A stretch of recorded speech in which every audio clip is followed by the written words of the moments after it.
What's up, guys? It's Mama Deadhead and I'm here to talk to you guys about this guy, Strand. So I wanted to start doing like plot breakdowns and character breakdowns of certain people, and who better to start with than Strand?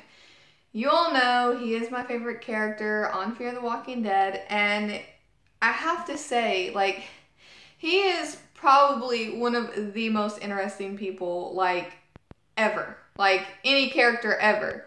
If it was just a show about him, I would probably watch it, because being a former con man, or I guess still a con man if you think about it, he's just done so many interesting things and been to so many places, met so many people. Whenever we were introduced to him, it was kind of like an out-of-body experience. I mean, like, for me. Because here we have all of these characters that, like, we kind of relate to, you know, guidance counselor set in a high school type deal.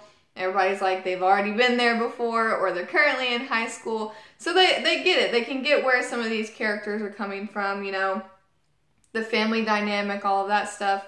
And then, you know, we have people being, like, quarantined, people locked up, and things start getting more serious.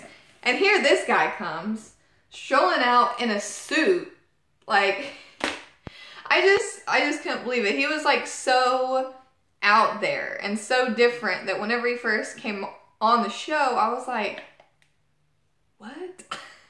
Like, this is strange. We haven't met a character like this. Like, I mean, like, really in either show, I hate to compare the two. I always say keep them separate, but, like, this is a zombie apocalypse.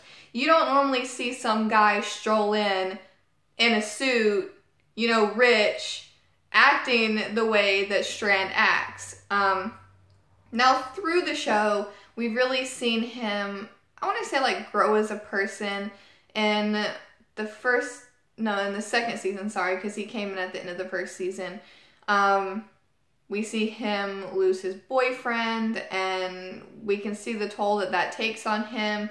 We can also see, like, some chemistry going on with Madison and her kids, and he obviously cares a great deal about them.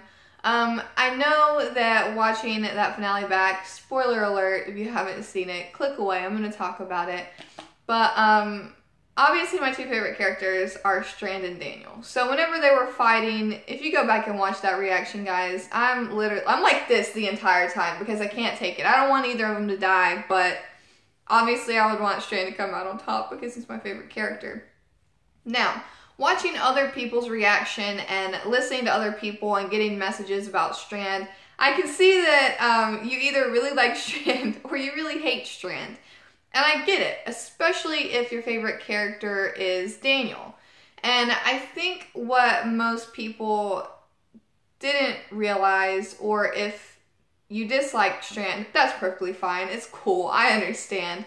But what a lot of people I saw didn't really get, at least from their comments, was that Strand and Daniel have, like, always been at odds. This is a thing that's, like, always been around. And whenever we think of the show, we think of, like, the group. You know, I'm going to mention some dead characters here, but like Daniel, his daughter, his wife, and then we have obviously Madison, Nick, Alicia, Travis, Chris. We think of all of these people, including Strand, as our group. But that's not how they think about each other. I mean, Strand and Daniel have never got along.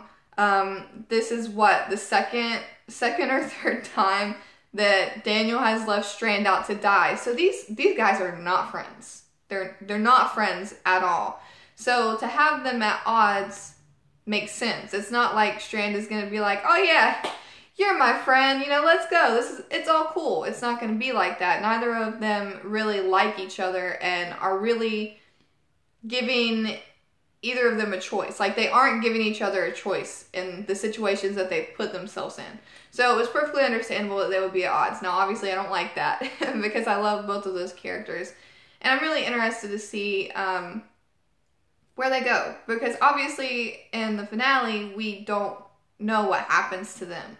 Now, one thing I will say, obviously, we've seen on social media, Coleman has posted a lot. Strand, this guy, has posted a lot about filming, and we've seen him reading lines. So I think it's kind of safe to assume that he is still alive. Now, we currently don't know about Daniel, so I'm really interested to see how their storylines will cross in the future. Maybe if Daniel is dead, you know, we don't know. But I am very interested to see where Strand is going. Now, one really important thing to remember is that he really does, I think, really does care about Madison, at least Madison and her kids by attachment, because he did make that deal that in his mind would work for them. Obviously not Daniel. Daniel's definitely not included in that, but I think that overall he does have the good of the group, his group, in mind. But that's going to be it for this video. Comment below, do you guys like Strand? Is Strand one of your favorite characters? Do you hate Strand? Why do you hate Strand? I really want to get everyone's opinions on this character because I think that definitely, at least by this picture, you can definitely see he is very, very different. And I think that's what I like about him. But that's going to be it for this video, guys. Remember, like and subscribe. Bye!